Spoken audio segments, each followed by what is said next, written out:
It's a good thing to look African. It's a good thing to look African. These are the words I was repeating 2 weeks ago when I was in a conversation. This is why I don't leave the house as a Pan-African. This is why I don't leave the house, because as a Pan-African, I believe in the total unification and liberation of Black people. I believe in self-preservation, self-determination, self-defense, fighting back against Western imperialism all over the world. Right? So this is what I believe as a Pan-African. And a lot of people put labels on themselves when they don't really embody or believe the things that they claim in that label. This is why, rather than tell you I'm just a Pan-African, I'll tell you what I do to promote Pan-Africanism. Right? So I'm in this space, I'm at an event, and when this is why I don't leave the house. When you are a Pan-African, or you are somebody who really believes and embodies, that self-love, that self-respect, you know what I'm saying? When you enter certain spaces, you always find that it's gonna in some way become anti-Black at some point of the conversation. And so I know this going into these spaces, but sometimes you have a little hope, but then you get to that point, and it usually happens when you start standing up for Blackness. And I'm going to tell you why. Because this is how much self-hate has been ingrained and embedded in us, in our heads. Right? How this conversation of anti-Blackness came up is because I was admiring a woman who had her afro, and I was asking her what products she used. So a little background about me. I've lived in many places. I've lived in Africa. I've lived in different places in America. And this is the only city I've lived in where my hair falls out the way it does, right? The water quality, the climate, right? In other places, my hair has flourished. I haven't had the same issues. So trying to find products that works for me and my hair type with this type of water, and it's been difficult. But I finally found something, I think, right? But that was just recently, like probably last month. So this lady, 2 weeks ago, she walks in, and from them spiritually, how I'm spiritually wired is I love looking at Black people in general. I love looking at us in the way we express ourselves. But when I see somebody come in and fully embody just their Blackness and everything, I admire that. I'm like, wow. And it doesn't just have to be in the form of an afro. It can be with braids, with locks, with different styles that embody our cultures, right? Because as a people, hair always meant something to us. Hair told you who people were in society. When I lived in Namibia, which is Southwest Africa, and I'm getting back to the point of the lady I was admiring, but when I lived in Southwest Africa, Namibia, I lived with the only tribe of people who still practiced their life before colonialism. So knowing something and living it is two different things. I knew that hair meant something to us, and it meant something to our status in society, but living with people who practiced that was a whole different thing. So for the women and the men, people always, when we talk about Black hair, we talk about hair love, we focus on women. No, as Black people, women and men, we should focus on our hair love, our hair texture, our hair care. So these people taught me that there were certain hairstyles, there was certain jewelry, there was certain things that they wore to show you who they were in society. Some hairstyles where people, and we know as Africologists, you have different people in society that represent different things. So some people are more spiritually inclined. They're spiritual messengers. Those people had specific hairstyles. If you're a part of the warrior class, a lot of people wore locks, women and men who were part of the warrior class or certain spiritual classes wore locks to represent that. A lot of people who wore different braid styles. When you look in the past and you say different braid styles, they could be straight backs, they could be braids that are, representing different shapes and stuff like that. That represented something.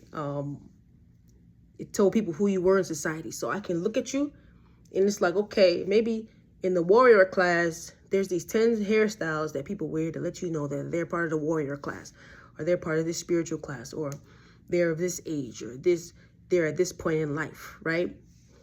This is what hair did for us as African people, right? As Black people. So I'm saying this because a lot of times I hear, well, just because You're black doesn't mean you have to wear an afro to show that you, no. It's not just about afros. Afros is one way, you know, but there's many ways, because hair for us always meant something different, right? It always represented more spiritual, social, political things. Not political in the way that we do it now. Like politically in America, people use the afro to show I love being black, even though hair shouldn't be political in that way to try to prove something. But what I mean is like certain political positions, right? In ancient Africa. I don't like the ancient African, but I'm talking to people who may not understand what I'm talking about outside of saying that.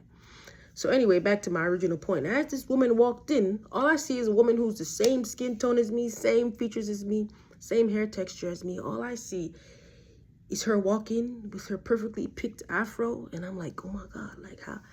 All I'm thinking is, how is she having this afro in this weather? Let me know, so because I want to wear my afro too. So again, remember what I said earlier. A lot of times anti-blackness comes out when you point out the good. So all I did was not beeline, but we were all sitting around talking. And I just, you know, I just want to tell you, I love your hair. Like, I love your afro. But can you please tell me what it is that you put in your hair? Because it's for me, if that was me, my hair would be falling out. So how are you able to maintain your afro in this weather? This is all I said. But I didn't know. I knew, but I didn't know. Because again, remember, I don't leave the house as much to enter anti-black spaces. I stay in the house with my pro-black thoughts. And then I go outside and then it's like, whoo, whiplash. So, as she's telling me what she does, somehow people come from all angles to start saying, oh, well, you know, with my hair, you know, first it was her sister. Now, her sister was also the same skin tone, same features. But according to her, she had a looser hair texture. So she was like, yeah, I don't even need to do all that my sister does, because if I was to take these braids out, my hair, I don't even need to do anything. I just put water on it and it curls up. Wonderful. That's very beautiful. But I'm specifically, and I'm not saying this, but in my mind, I'm like, what was the point of her telling me that? Like, I'm talking to a woman who, me and her have the same hair texture, tightly coiled, 4C, beautiful, lovely hair. Not to say that your hair is not beautiful, but her and I were vibing. You see what I'm saying? So then here comes somebody else. Well, you know, I'm 7% Irish, and I don't know how my hair got like this. I'm 7% Irish. I was hoping some of that. Okay, again, here we are talking about your hair is beautiful. What do you use? Because I too would like to wear my afro in the middle of December on a cold day and not worry about my hair falling out. Then you have other people. Well, yeah, see, because I got lax because I just didn't like my hair. So I just locked it, and then, because I didn't like my hair, it's time to go to sleep. It's time to go to sleep. Because how do we get to all of these people talking about all these other things, right? And now we're getting into hair hate. And that's a very common theme, especially when you start getting around different black women who are not pro-black, or they claim to be pro-black and they're not. They always expect you to join in on their hair hate. Now, I'll never forget a few years ago, I was with, it was like 6 or 7 of us, like 7 of us. We were all hanging out. And it was like a group created for black women to connect, right? It was after the pandemic was over and people started going back outside. And, you know, we connected and we met up. And so everybody's getting around, going and getting to know each other. And we're just talking in a circle, and hair comes up as usual. And everybody was saying how much they hate their hair. There was one biracial girl. And you know how it goes. When you have that one biracial in the room, everybody beelines and caters to their experience. Oh my God, I wish my hair was like yours. Oh my God, I hate my hair. Oh my God, oh my God. And so I'm just listening. I'm not participating at all. And then everybody gets to me, and I'm like, and this is at the time my hair was flourishing. And I was like, oh, I like my hair. I have no issue with my hair. And the biracial girl looks me in my eye and says, you like your hair? Yes, I like it. I like my hair. I like how I look. I have no issue. Because she had just watched other girls who look like me with my hair texture say how much they hate themselves. So when it gets to me, you think I'm just trying to be the odd person out. I'm just trying to be different. No. Isn't that sad that we've gotten to a point in society where when you like yourself, people think, oh, she's just trying to be different. No, I genuinely like myself. I genuinely wake up like I'm that girl. If I'm having a bad day, if I'm having a good day, if I'm having an okay day, even if I'm not even looking good for the day, like even if my outfit, even if I left my house thinking that my outfit was all that, and then I get outside and I'm like, this outfit is trash. Or I get outside and my hairstyle doesn't look exactly the way I wanted it to look. That's just disliking the presentation of something because I messed up. That's not a reflection of how I feel about myself. Because that's a reflection of how I move through life. I move through life knowing I'm that girl. And then when I face challenges, all I do is know that I'm about to get right back on track because I have that confidence. I have that self-love, that self-determination, that self-defense, that self-preservation. To know that even on the bad days, I know what's going to get me back to the good track, back to the good days, is that self-love and self-determination and that confidence I have. So don't ever hear me tell you that I don't like the hairstyle that I had because I thought it was going to look different and it didn't come out the way I wanted it to, as I don't like my hair or I don't like myself. No, I just messed up because I went on YouTube and the girl did it, and when I tried to do it, it didn't come out like that. That's all. That's all that is. But then there's days where I walk out the house and I'm like, I know this looks good. And it has nothing to do with people's perception of it. If people don't like it and I like it, then I like it. If I don't like it and people like it, I still don't like it. It's all about how I feel about, like, if my outfit, if I leave the house. I remember one day I left the house and I said, why did I wear this tin? And I remember these people kept saying, oh, I love your outfit. Oh my God, I love your outfit. And I still went home thinking, I hate this outfit and I'm never going to wear it again. You can like it all you want. If I don't like it, I'm never going to wear it again, right? So that's just what it is. So that's all I'm saying, is that when you like yourself, when you know yourself, you know, like, listen, I know I look good, but with this 10 pounds, I don't like how I feel. So I need to lose this 10 pounds. It's just being self-aware. It's not always self-hate. But that day when they were going around the circle talking about hair, I really, in my heart, was like, I like my hair. So the fact that they were going around the circle saying how much they don't like themselves, they thought it was very odd that I had no contribution to that conversation. So let's take it back to 2 weeks ago. 2 weeks ago, they're sitting there and it becomes a very annoying, like it came to the point where I tuned it out.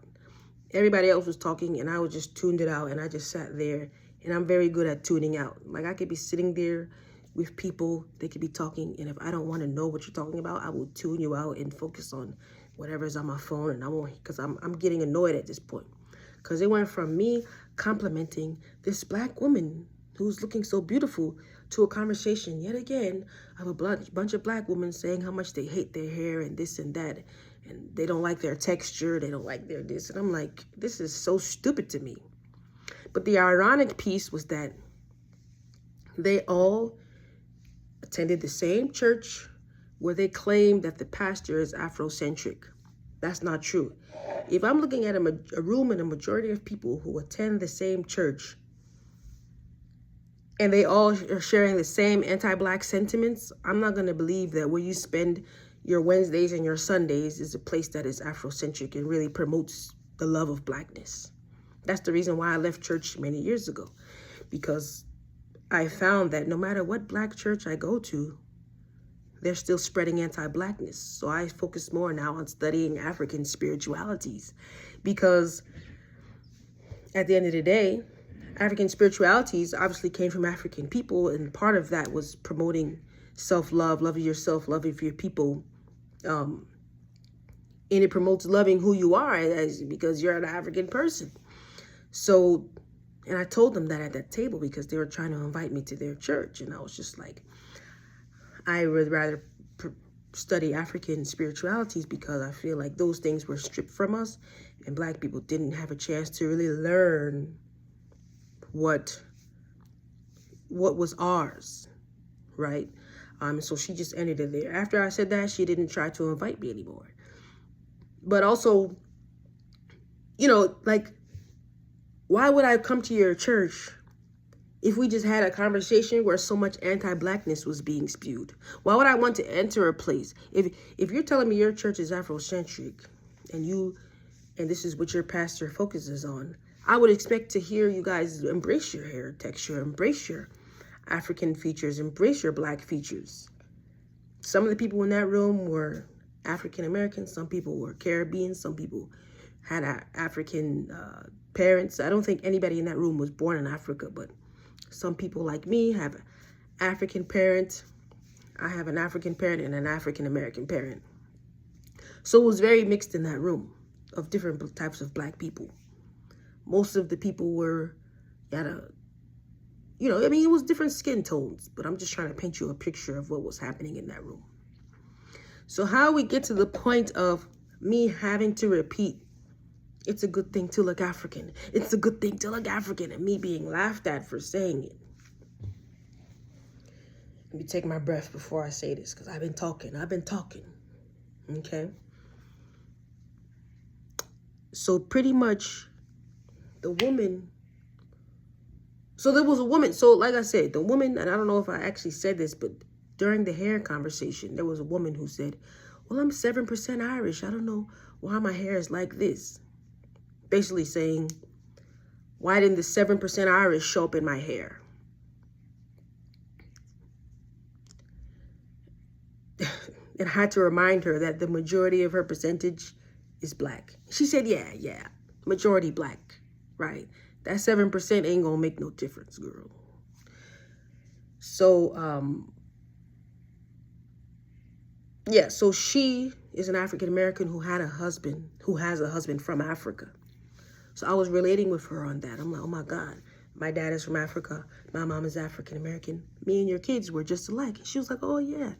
So I was just relating with her on her and my kids having the same type of background. I mean, me and her kids having the same type of background. So she said her husband was from Ghana. So me just knowing African, like, I'm a Pan-African person. I hang out with Black people from all over the world, right? So but the way I study Black people, I can place people by their features. And I'm usually right, like 9 times out of 10. There's that 1% chance that I'm wrong, but when I meet someone, I'm like, wait a minute, you Ghanaian? And they're like, yeah, how'd you know I'm Ghanaian? Or I'll be like, wait a minute, you're from Kenya. They're like, what? How did you know? I just study features and things like that. And even like with African Americans, I'm like, this man has slanted eyes and a gap tooth. He's Igbo. Look at that beautiful Igbo man, So that's just me. So I say that to say, she showed me a picture of her husband. And she said his parents are from Ghana, but he was born here. And so when I see it, just my African mind, the way I'm thinking, I'm like, oh yeah, he looks Ghanaian. Yeah, but I'm saying it in a joyful way. I'm not saying it like, oh, he looks Ghanaian. No, I'm saying like, he looks Ghanaian. Like, wow. She was like, right? And she was like, yeah, he looks like he could have just been born in Africa. And it's like, obviously, because his parents are born in Africa. But she was just saying it lightheartedly. And then here comes this other lady from all the way over here. No, he doesn't look African. No, he does not. Don't say that. Don't say that. Like, she was saying it as if it was an insult to look African. And so I'm like, no, we're not saying it as a bad thing. She was like, don't say that. He does not look African. No, he does not. And I was like, but it's a good thing to look African. And she starts laughing. Hey, God. She starts laughing. God. Did you hear her? And then she's really doing the most. Like, she's really doing the most. She's like, did you hear her? She talking about it's good to look African. She keeps saying it's good to look African. I was like, it's a good thing to look African. What are you saying? And she keeps laughing and turning around to the people around her, making a joke, like as if I'm joking that it's a good thing to look African. But you sound stupid because, mind you, like I said, my dad is from Africa. I look African. All of us in this room look African, mind you, because you guys are usually ignorant and you've never even been to Africa. You don't realize that for every black person you see in America, you'll find somebody who looks just like them that lives in Africa, that has full African ancestry bloodline. There's many ways to look African, and all of them are good, right? So there's other people in the room. Like I said, it's a mixed up room. You have African Americans in the room. I know for a fact that there's people in the room that have parents from Africa. Me, I have a dad from Africa. The lady who you're saying, or her husband, doesn't look like he's from Africa. He has parents that are African, that are from Africa. And all of us in this room, our ancestors are from Africa. Even the lady who said she had 7% Irish. And I had to tell her, well, the majority percentage of you, when you did your DNA test, it said Africa, right? Yeah, okay. So let's just say everybody in the room was like 80% and up African. At the end of the day, do you know that your dominant genes, even the lady who said, I don't need to do all that to my hair. I just put some water on my hair and it curls up. She had the same skin tone as me. She had the same type of nose as me. When I looked at her, she had braids in her hair. I couldn't tell her hair texture. It didn't matter. All I'm saying is I was looking at a room of beautiful black people who come in all different types of ways. And we're still having this stupid anti-black conversation in 2025.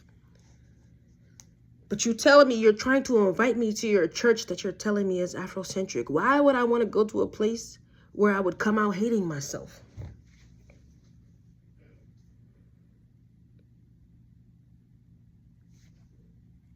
That's all I'm saying.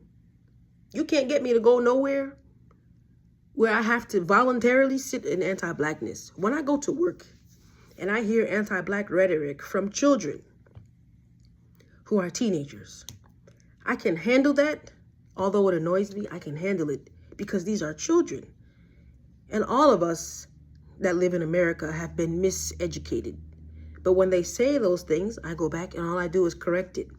Whether they agree with me or not, whether they take it in or not, I have to stand up for blackness. That's me in every space I am.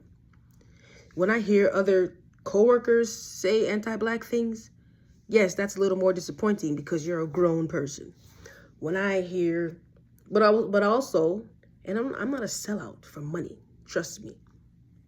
But I'm getting paid to be there and do a job and be a teacher, right?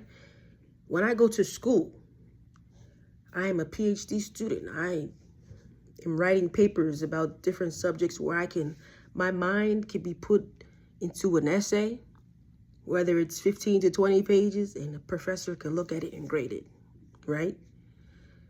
That's different. But when I have to voluntarily go into a space where I'm volunteering my time, using my precious time to go in, why would I want to go somewhere where it's anti-black? This is adding nothing to my life. When I go to work, it adds something to my life. When I go to school, it adds something to my life.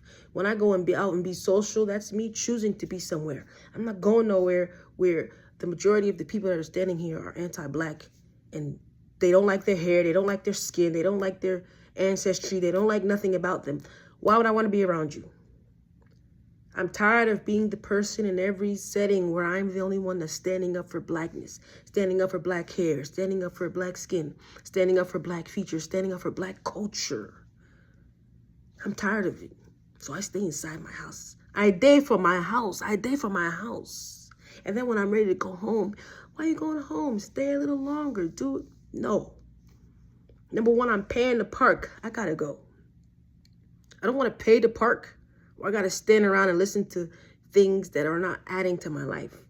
I'm going to go home and park for free and sit on my couch and make a video telling you guys how stupid you sound. That we're in 2025 And remember, this is the last thing I'll say on this topic.